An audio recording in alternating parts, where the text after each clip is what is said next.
Hello and welcome to this session, Dream, Plan, Do, Review.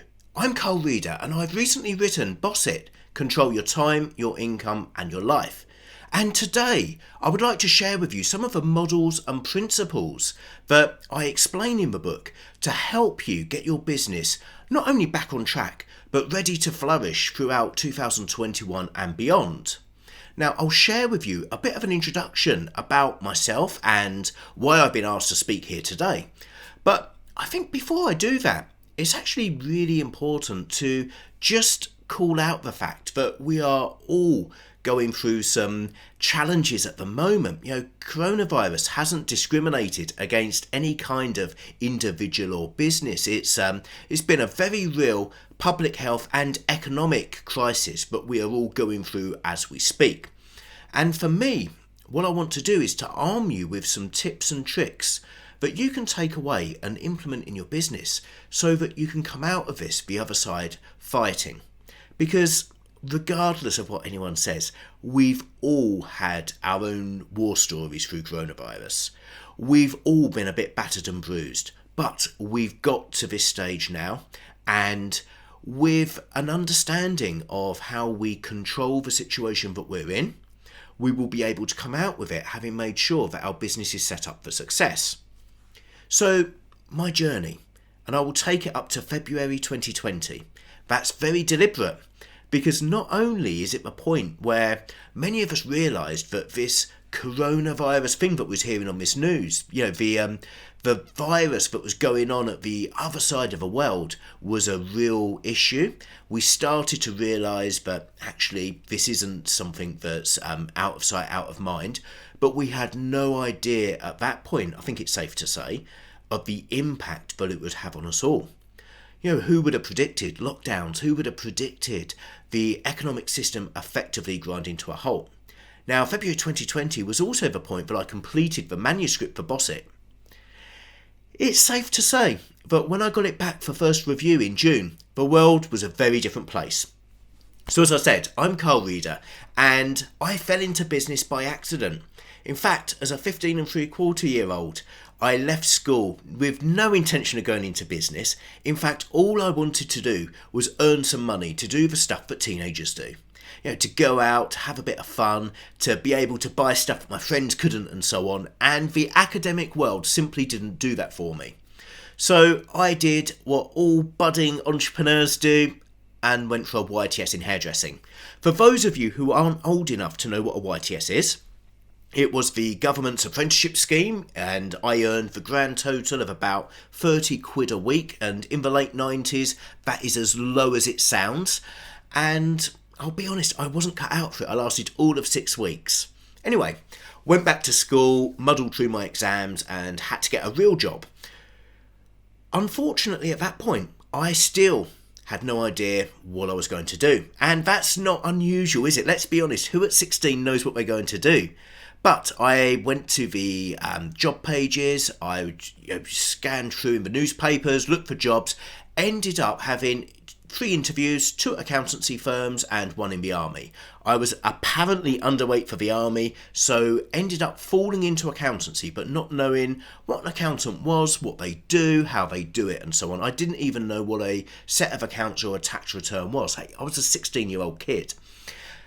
And I realised pretty quickly that I didn't enjoy accountancy, but what I did enjoy was the fact that I could go out to business owners and with the innocence of youth, I could ask them the simple questions that perhaps others don't. I could ask them, why do you do this? Why do you do that? How do you do it? And before long, something magic happened. Not only was I enjoying what I was doing, but I was actually gaining a world-class education in business from the tens, then hundreds, then thousands of business owners that I spoke to. Back to my journey.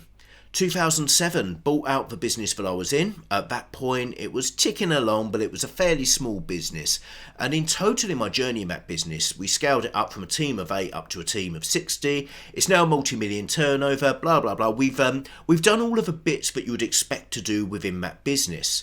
And not only did we learn from working within my own business, but I learned from the combined experiences of the businesses that I dealt with. I started to help give back a little bit as well.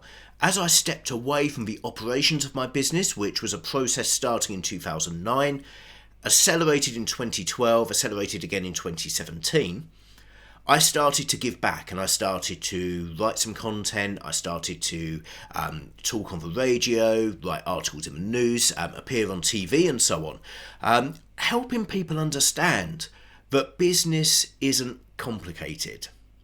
It might not be easy, it's hard work, but it's not complicated. And the culmination of all of that is that I serve on a number of non-exec boards and ambassador to various trade bodies and charities and so on. And I've had the wonderful opportunity to have 3 published books now, the latest one being Boss It. And I've also been able, hopefully, to help the next generation understand how they can make business simple and to make self-employment or business ownership a very valid choice for them going forwards. Now, I touched on the fact that we'd run up to February 2020. So manuscript finished March 2020. The world started closing down. Coincidentally, my first speaking cancellation was this very event in London. I attended the conference hall and it was like a ghost town because the event had been cancelled due to the fears around coronavirus. All of a sudden, my future events were being cancelled. Paris was cancelled, Manchester was cancelled, Austria was cancelled, New York was cancelled. I'd never had so many cancellations within a week or two. And it became very clear at that point, the middle of March, that the landscape was changing. We all remember then the announcements on the TV that we must not go out, we must close our doors, we must change the way that we live, not just the way that we work, the way that we live. So it was a amazingly difficult time for so many people. And before I dive into some of the practical tools and tips that I'm going to share with you, I want to share with you some inspiration, I guess, of businesses that have pulled through, that have managed to make a mark using some of the models that I'll share with you later. The first was a menswear manufacturer. Now, this menswear manufacturer had a factory based in China, so it's safe to say that they understood the impact of COVID, but certainly before I did and before many of us did. They were living it in January, not just from a manufacturing perspective, and it's important to be clear on this. They also had challenges because they're big buyers, they're a B2B seller, and they sold their wares to major online shopping stores, major offline shopping stores, and their orders dropped through the floor. They knew something was happening. Now they had to pivot. They had to not only move their operations from China to the UK to be able to continue creating product, but they had to change the type of product that they were making. They specialise in men's outerwear. How many people were buying coats during lockdown? So they had to change, they had to adapt. They started, first of all, providing PPE for the NHS, and then they transformed their brand and pivoted from a made-in-China wholesaler to a made-in-England B2C retailer. Through pop-up shops when they've been able to. They certainly haven't been able to be open for most of 2020, but they had pop-up shops, they had a new website, and it was a fantastic example of a business making sense of the situation that they're in. This could have decimated their business if they stayed still. In fact, they had to look at the very first step of my coronavirus process, restart. They had to effectively reset their business. They had to press the big red button and decide what they were going to do going forwards. They then had to rebuild and redesign how it looks to then flourish going forwards. A second inspirational story I want to share with you is a martial artist who not only is a client of my business, but he's also somebody who I count as a good friend. And as you can imagine, kids' tuition businesses have been dragged through the mill during this. They have been left with no choice but to pivot quickly and hope for the best. Wayne, he approached it in a much different way. So the first thing that I want to pull out from Wayne's approach was the stoic nature of his approach. Instead of moaning about lockdown, Instead of worrying about where the next dinner's coming from, instead of spending his time with fear and panic about what the future holds, instead he fixed within himself a very firm mindset. I mean, it was this. I paraphrase because I don't know the exact words, but it was along the lines of, if I have to close my business, that's absolutely fine, because I've been doing this for 20 years and I can do it for another 20 years. But the key thing is, I've got 20 years experience, so I'll do it faster and better. So that mindset was what helped push him through. Now, some of the things that he and others in the martial arts industry did, lessons in car parks when they were allowed rather than indoors, making sure they were doing online tuition. Now, both of those would seem like obvious things. Third, make sure that they leverage strategic partnerships. They worked with football schools, gymnastics schools and so on, who were all going through the same boat. They made sure they collaborated, they shared memberships so that they could each reach each other's membership lists, so that they could provide more value during a virtual experience. They set up a move from the likes of Zoom and Microsoft Teams and so on through to specialised online learning systems, which then helped them develop courses. There was a wonderful range of ways that these businesses adapted so that they can continue to trade and make their money throughout this pandemic. So I guess that brings us to a really nice point where I can remind you of the restart, rebuild and flourish principle. There is no shame at all in 2020, 2021 or beyond having to adapt what you're doing. We've all had some staggering changes happen around us, and they're the kind of things that we've just simply not been able to control. So what's important is that we identify the aspects of this that we can control, we make sure that we control them, and we make sure that we act quickly. So within my book Boss It, I share the Dream, Plan, Do, Review model. Dream, what is it that we're going to do? Plan, how are we going to do it? Do, well, that one's fairly obvious. And then, perhaps most importantly, review. I also share a number of other models, such as the key pillars of scaling and so on. And these have all been learned through my observations of speaking to thousands and thousands of businesses. Ultimately, these are the things that I've seen that businesses get wrong. Often when a business doesn't work, it's because of a failure within their dream, a failure to plan appropriately, a failure in taking action, or a failure to review, go back and start again. And let me just assure you, the review bit is the part that everyone flinches at. It's uncomfortable. Let me explore just why that is. You see, I'm a great advocate of a book called The EMIF Revisited by Michael E. Gerber. It's very dated now. It was released probably 25 years ago, and I was fortunate enough to have the pleasure of a lunch with Michael Gerber, so I was able to understand a bit more about his thinking and the creativity that went into the design of this book. And I would actually say that there's some analogy between the Dream, Plan, Do, Review model and the personality profiles that Gerber highlighted within that book. He highlights the need for the entrepreneur, the big picture thinker, the one who comes with the creative vision, the forward thinker, I guess the superstar of business. But he also had two equally important roles: the manager, the one who makes sure that everything gets done, the one who creates systems and processes, the one who makes sure that order happens, and the technician, the one who actually does the work. They say that those who can do, those who can't teach. Perhaps that's a relevant comment here. The technician is the one that makes the magic happen. So the best way of analysing these is that the technician is the bus driver. The manager is the one who designs the timetables and makes sure that the routes are all mapped out. And the entrepreneur, they tend to own the bus company. So I think that most business owners who've ever attended a seminar or read a business book are probably relatively comfortable with that concept. And a key thing to understand of that concept is that each of us have a little bit of each personality type within us. We could be perhaps 70% entrepreneur, we could be 20% manager, 10% technician, or the other way round, or varying percentages.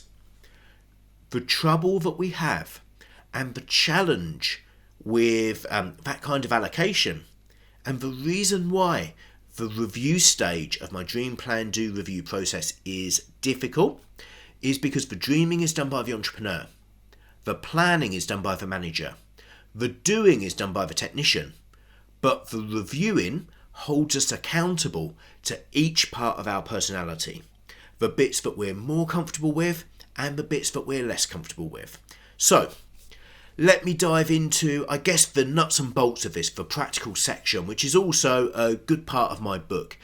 The Dream Plan Do Review model. What do we need to do to make sure that this works when we're adapting our business to come through the coronavirus lockdowns and out the other side successfully as we start to restart, rebuild and flourish?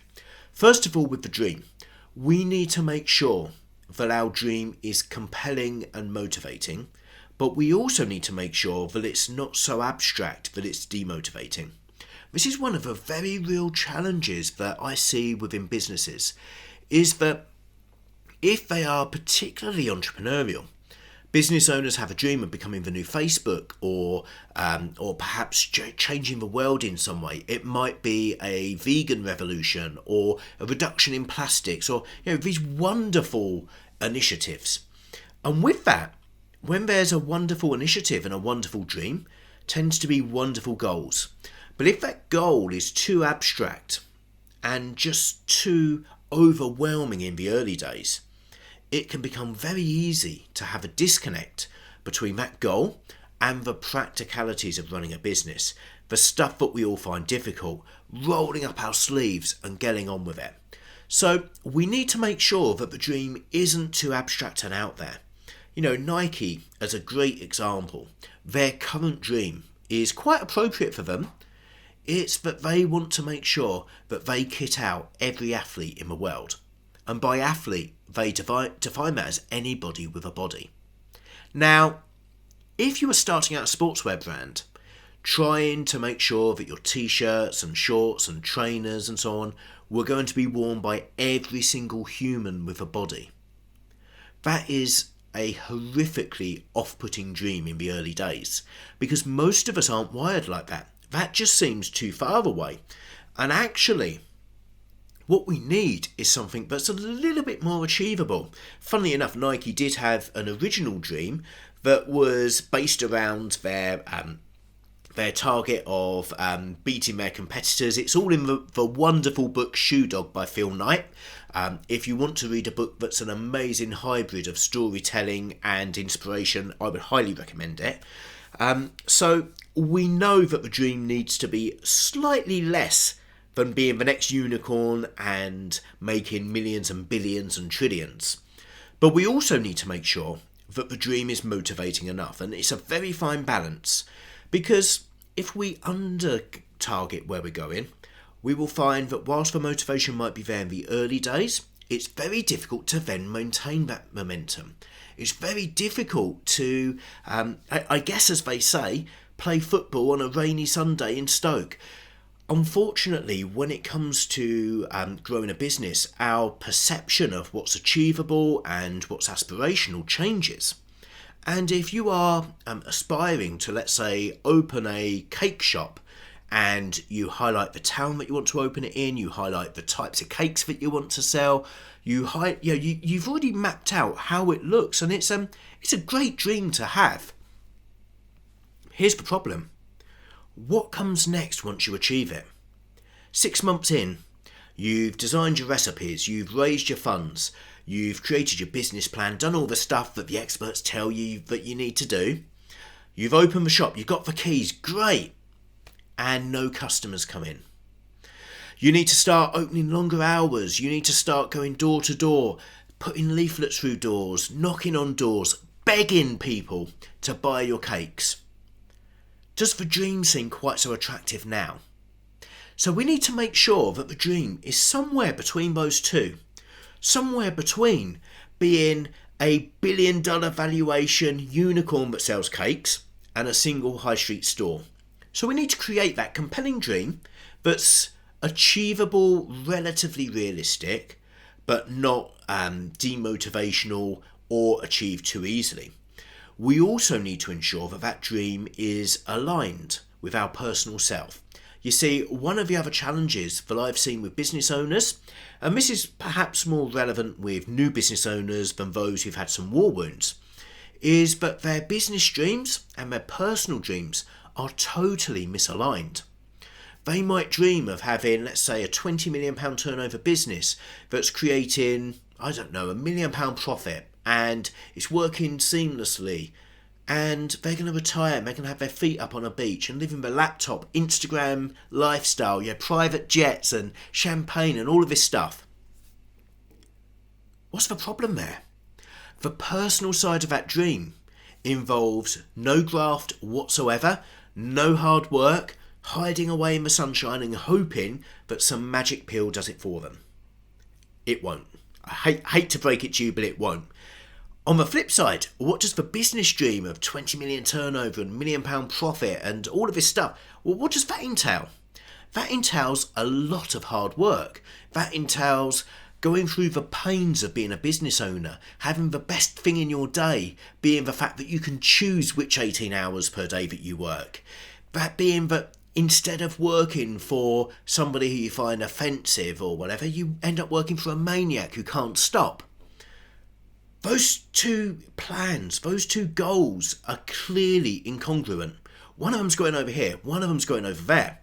And the reality is that if your dream has that level of incongruence in it, then you will probably achieve neither. So you need to make sure that not only is the dream compelling and that nice balance between realistic and aspirational, but also that it's aligned with what you want to achieve personally.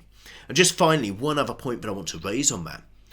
It has to be what you want personally. Don't do something because you believe it's what society expects of you or because it's what you believe will make others happy. Actually, you need to make sure that this is spot on for you as an individual. So that's the dream stage. The next stage where businesses go wrong is in the planning stage. And trust me, this isn't just something that you do when you're starting or when you're going through a crisis like COVID. This should be a cyclical process. The problem with business plans is business plans. It's as simple as that. We know what a business plan should look like. We know that there should be an executive summary, there should be SWOT analysis, market research, loads of financial projections, and all of this stuff that we talk about that creates a business plan.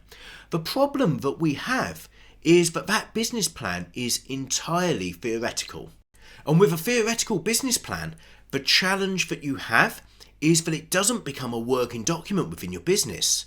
Instead, it becomes something that's used just to attract funding, just to impress the bank manager or the angel investor or the VC, and then it's tucked away, never to be seen again. So, a strong plan within a planning process is what I like to call an operational plan. And yes, the process of producing a theoretical business plan is important. In fact, some things like the competitor analysis, the SWOT analysis, the pestle analysis and so on, they're great, they're wonderful tools, and they help inform the operational plans that you will create. But ultimately, to take your dream and convert it into actionable, meaningful steps, you need to have a plan. So what does an operational plan look like? Well, it's really simple. And again, I'll go through it in the book in more detail. But you have to set out the steps level by level of what you need to do to make sure that you get from where you are today to ultimately where you're going to be.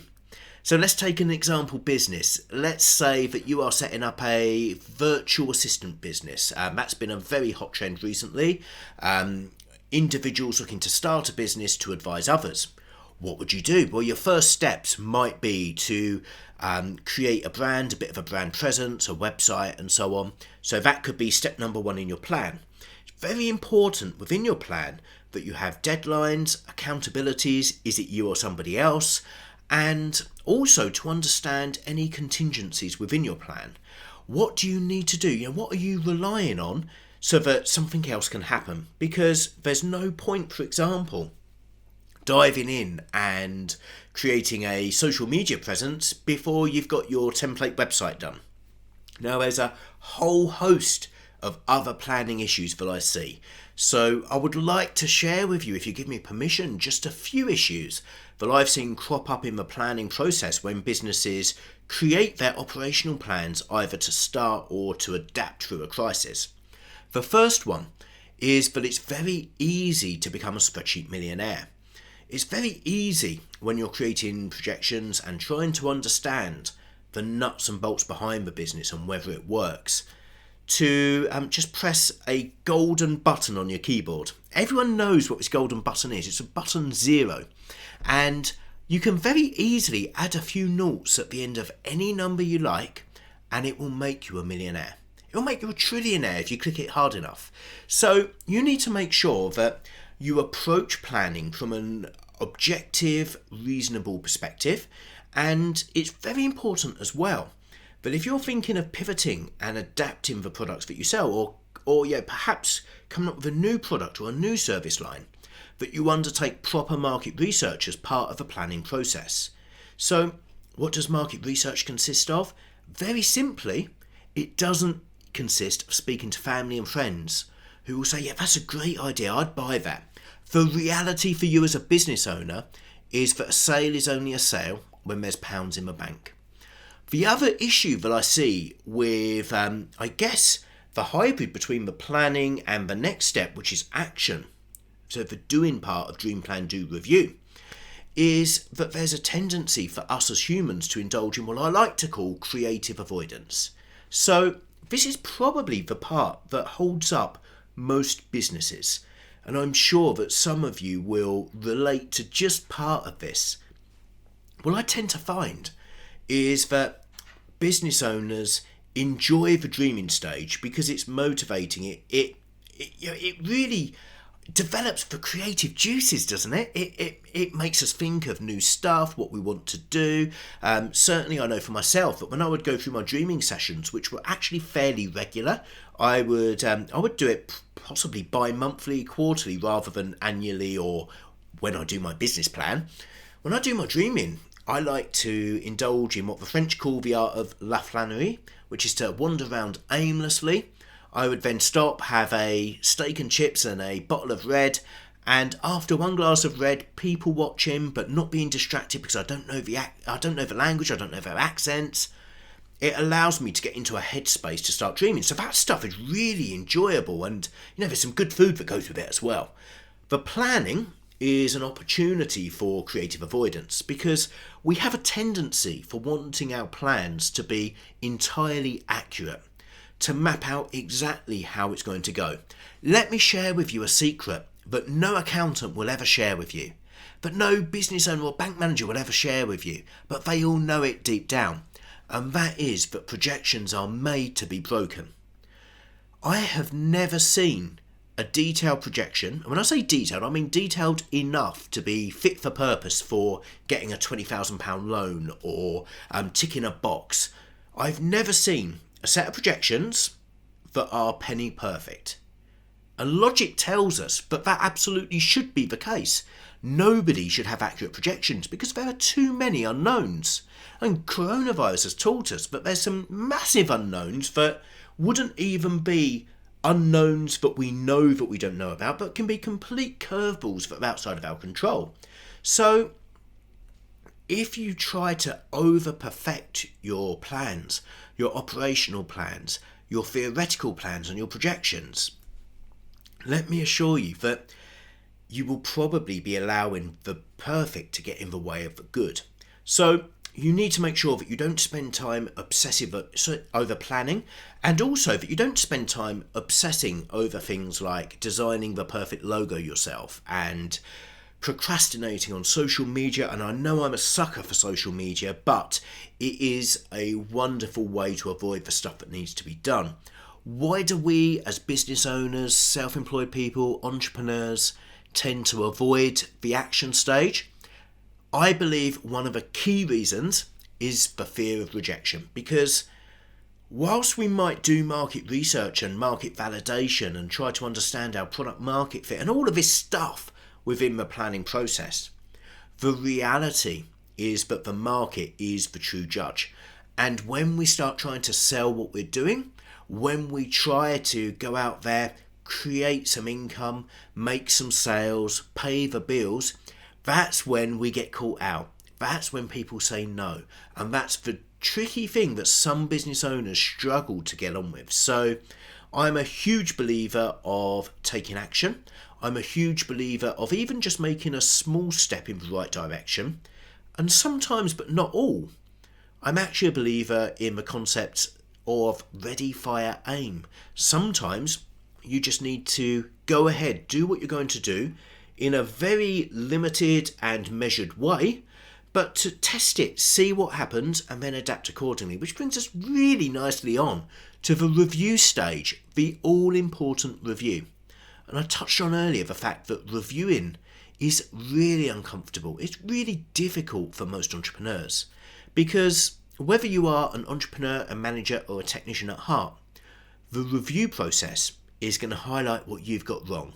Yes, it will show you what's gone well as well. But the key concept of the review process is to revisit your dream.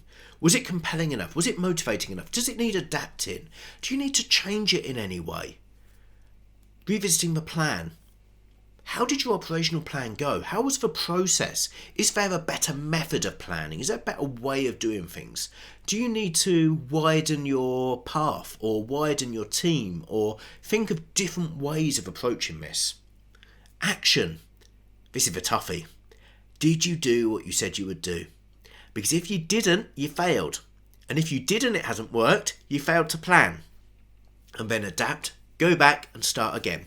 Now I mentioned that the dream, plan, do, review process is a cyclical process. It's something that all businesses should be continually doing. In fact, I believe that whilst in my book it was originally pre-coronavirus framed for just new businesses or prospective entrepreneurs looking to start up, actually it's something that we can apply even within our own lives. You know, if we're looking to lose weight or get fit, we can apply the dream, plan, do, review process in just the same way as we would apply to our business.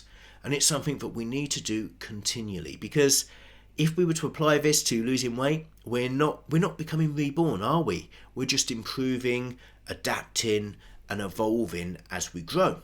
And businesses need to adapt, improve, evolve. So that's the fundamental topic of Dream, Plan, Do, Review. Now, I want to share with you very briefly some of the other things that it's worth just thinking about now as we come hopefully towards the end of a pandemic. Now, nobody can make any presumption or statement or even really an educated guess of when this is going to be all over. We know things are going to be fast moving, we know things are going to be adapting, and we know that we need to think on our feet, but they are perhaps the only certainties that we can rely on. Everything else is unfortunately out of our control. So I would start by saying it is vital as a business owner that you understand what you can control and what you can't control.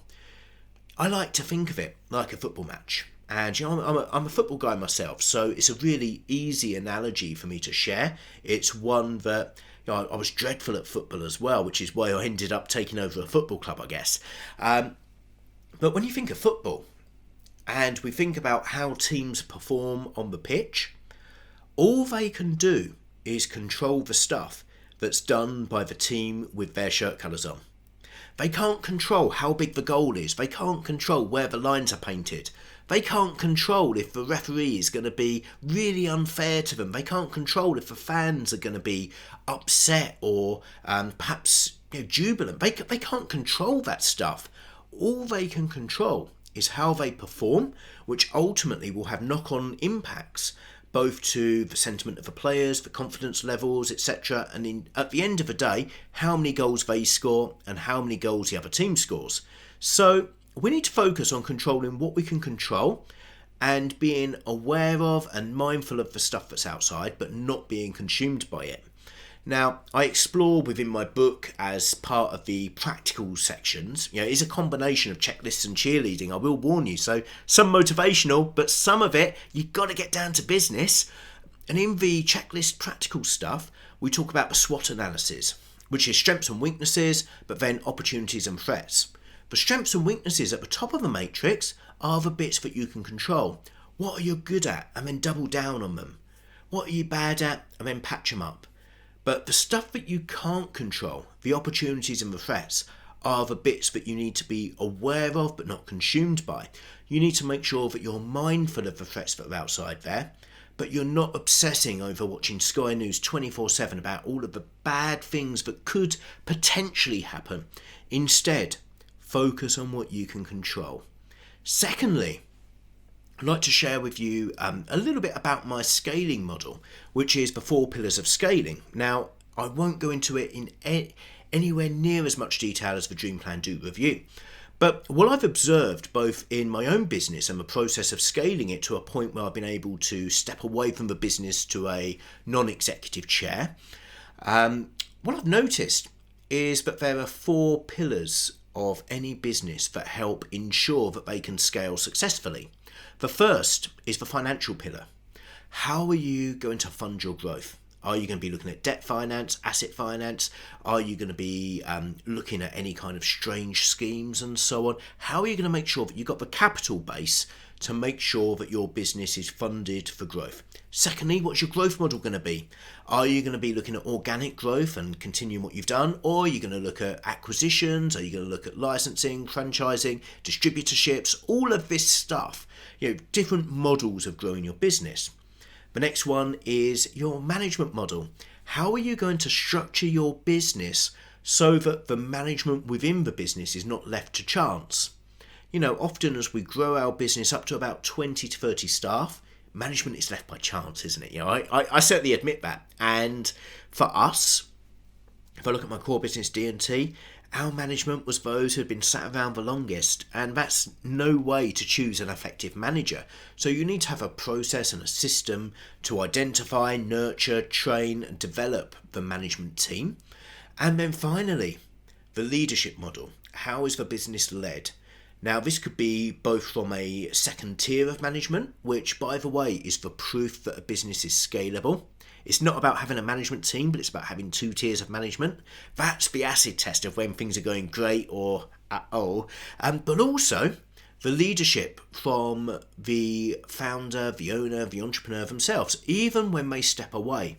And I share in the book my journey to chairman and almost having to be taking not just a relegation down a notch or 2 in the business, but down to the very bottom of the business, serving the team. And it's a humbling step, but an amazing step, an amazing process to go through. Now, those pillars are underpinned by the vision, which ultimately is created by the dream that we touched on earlier. And the vision is supported by things like the values and the mission statement and all of this stuff, which intrinsically builds the culture of the business. So I would say that this is the perfect opportune moment for you as a business owner, for you as an entrepreneur, to think about not only what do you need to do to survive, but actually what do you need to do to thrive? What do you need to get in place to make sure that all of the boxes are ticked of the 4 pillars of scaling model? What do you need to do to set yourself up for success insofar as your leadership team? What do you need to do to set yourself up for success to make sure that you've got a staffing model that works, to make sure that you're never in a position where there's more month than money, to make sure that the business challenges that you get as a startup or growing business aren't replicated and scaled out of control? Because if you try to scale a business in an uncertain environment and just add zeros onto the end, let me share with you, it won't happen. All you'll do is scale the challenges in your business at the same time. So what was currently a £100,000 problem, if you multiply your business by 10 times, guess what that problem's multiplied by unless you fix it? And again, I'll share all of this stuff and a bit of a deep dive into things like systemization, processes, procedures and so on in the book. And I would like to leave you now with just one quote. And again, I paraphrase the quote. I've got a horrific memory, but I know exactly who told me the quote. And it was a guy called Brad D. Smith, who some of you might have heard of. He's actually the executive chairman of Intuit, who are hosting us today. And I was really fortunate to have the opportunity to have a chat with Brad probably 2.5 years ago. And in fact, he was very kind enough to review my book in the end. And I asked Brad, I said, look, Brad, you've got an amazing culture at Intuit. The team are all pointing in the right direction. You're doing some amazing things. You're really innovative. How have you done it? Because I want to rip this stuff off and put it in my own business. And his answer was so simple, but has stuck with me ever since. And he said, leadership is really simple. All you've got to do, set the vision, show them the path, clear any hurdles and get out the way. And with that, I would like to leave you for today. Thank you.